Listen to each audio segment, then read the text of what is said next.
এভাবে যাবে, অর্থাৎ এখানে যত সংখ্যক থাকুক না কেন এভাবে খালি বিভাজন হয়ে চলে যাবে। ওকে, এখন যদি এরকম তাকিয়ে ধরেন, আসসালামু আলাইকুম, ওয়েলকাম টু মাই চ্যানেল, আমি আরিফুল হোসেন আনোয়ার। আজকে আমরা লগারিদমের বেশ কিছু সূত্রের সাথে পরিচয় হব, যেগুলো হচ্ছে আপনি যদি ভালোভাবে আশ্বস্ত করতে পারেন তাহলে পরবর্তী যেগুলো চাকরি পরীক্ষায় আসছিল বিগত সালে ম্যাথগুলা, এবং যে কোনো ম্যাথ আপনি ইজিলি সলভ করতে পারবেন। সো ফার্স্ট অফ অল প্রথম যে ইকুয়েশনটা বা সূত্রটা আছে সেটা হচ্ছে এরকম যে লগ এম এন।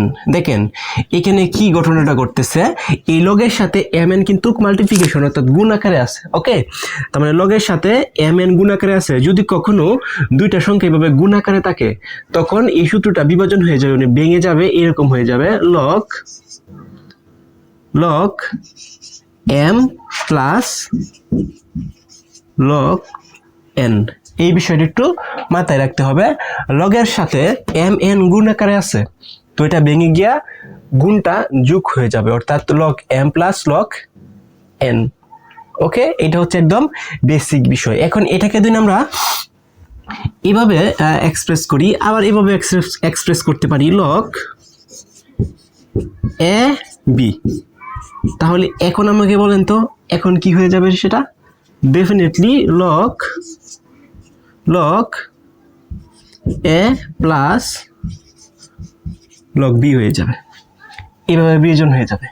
ওকে, সো এটা হচ্ছে আমাদের এক নাম্বার বেসিক ইকুয়েশন। ওকে, আচ্ছা, এরপরে যে আমাদের যে ইকুয়েশনটা আছে সেটা হচ্ছে সিমিলার টাইপ, বাট সেটা হচ্ছে ইনফিনিট, মানে লুপ আকারে দুদিন থাকে বা অসীম থাকে।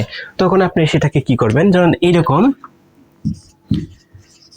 Log M N P dot dot dot এরকম আছে। তখন আপনারা কি করবেন, তখন কিন্তু সেম এই লগটা কি হবে, থাকবেই, এর সাথে একবার কি হবে এম আসবে প্লাস, পরে কি হবে লগ কি যাবে এন প্লাস লগ হচ্ছে P plus dot dot dot, এইভাবে যাবে। এইভাবে যাবে, অর্থাৎ এখানে যত সংখ্যক থাকুক না কেন এইভাবে খালি বিভাজন হয়ে চলে যাবে। ওকে, এখন যদি এরকম তাকিয়ে ধরেন লগ এ বি সি, এরকম আছে যে লগ এ বি সি। এখন বলেন তো কেমনে হবে, ডট ডট ডট দিলাম আমি এখানে, log A B C dot dot dot, তার মানে এরকম হবে log A plus log B plus log C plus dot dot dot. যেহেতু এখানে ডট ডট আছে এখানেও কি দিতে হবে, ডট ডট দিতে হবে।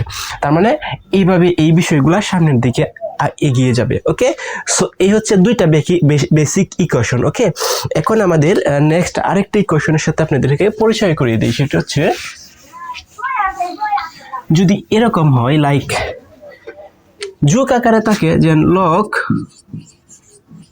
এ plus log B plus log C, যদি এরকম থাকে যে log A plus log B plus log C, ওই সময় গুণ আকারে ছিল, এখন যোগ আকারে আছে, তাহলে পরবর্তীতে এটা হয়ে যাবে হচ্ছে log A B C.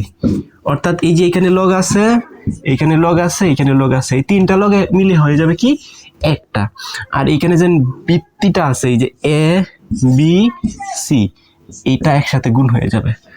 So এই হচ্ছে বিষয়, যদি যোগ থাকে তাহলে হয়ে যাবে কি গুণ, আর যদি এখানে গুণ থাকে হয়ে যাবে কি যোগ হয়ে বিভাজন হয়ে যাবে। সো এইটাকে যদি আমরা এই পাশে নিয়ে আসি, এই অংশটাকে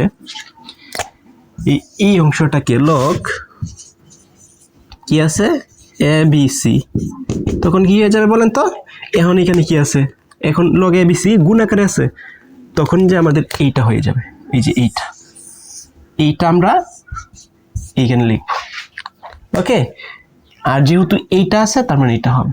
সো আপনারা আশা করি বুঝতে পারছেন যে বিষয়টা কিভাবে ঘটতেছে। সো এভাবে কিন্তু এই বিষয়গুলো ঘটবে।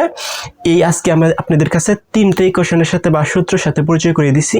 এই তিনটে ইকুয়েশন বা তিনটা সূত্র একটু ভালোভাবে প্র্যাকটিস করেন, পরবর্তী লেকচারে আরো কয়েকটা সূত্রের সাথে আপনাদের সাথে পরিচয় করিয়ে দিব। তারপরের ক্লাস থেকে আমরা রিয়েল টাইম যে চাকরির পরীক্ষায় যে বিগত সালে ম্যাথগুলো আসছে লগের উপরে বেস করে সেগুলোকে আমরা সলভ করা শুরু করব। সবাই ভালো থাকেন, সুস্থ থাকেন, and stay connected with me. আল্লাহ হাফেজ।